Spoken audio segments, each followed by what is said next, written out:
So today I wanted to talk about the vegan diet and is it actually healthy for you? With nutrition, I'm quite big on individualization. So what works for someone is going to be different for someone else.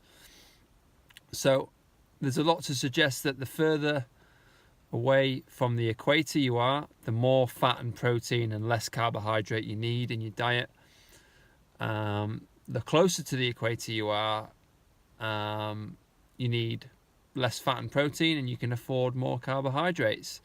And that's really based on your genetics and your ancestral roots, and that's how you should really eat. So for example, if you're 100% Norwegian, you kind of want high fat, high protein, low carbohydrate, and they thrive on that kind of diet. Would that work for someone in Senegal? Probably not. They're going to need more carbohydrates, less fat and protein, and they can function completely fine. So it's very individual. Some people do really well on a vegan diet. Some people don't do very well.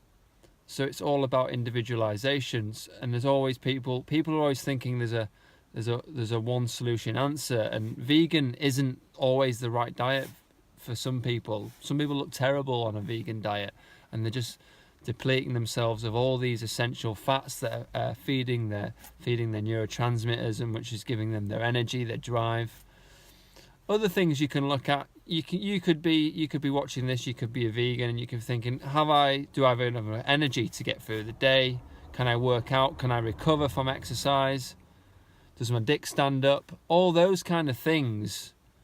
All those kind of things you can look at and know if it's actually working for you. If it's making you, say, too thin and you just feel lethargic all the time, it's really not working for you. So it's very different for individuals. There's a lot of research that suggests that being vegan, there's actually a study in Germany that can actually lower your IQ.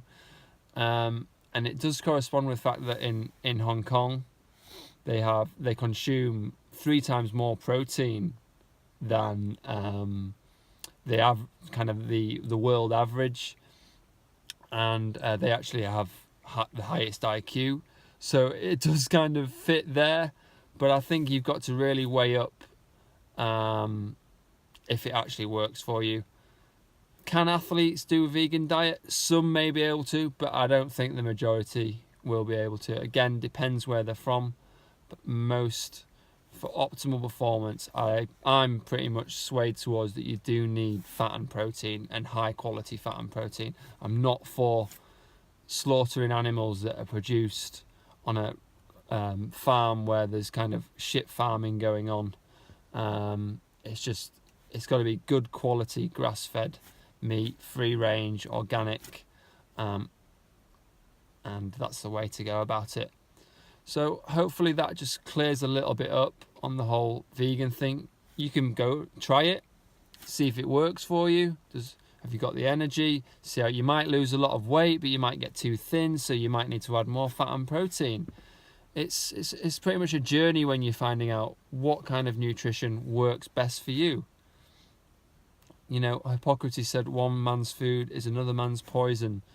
But I guess if you're in the UK and you're after optimal performance, for a lot of people, vegan diet isn't probably going to work.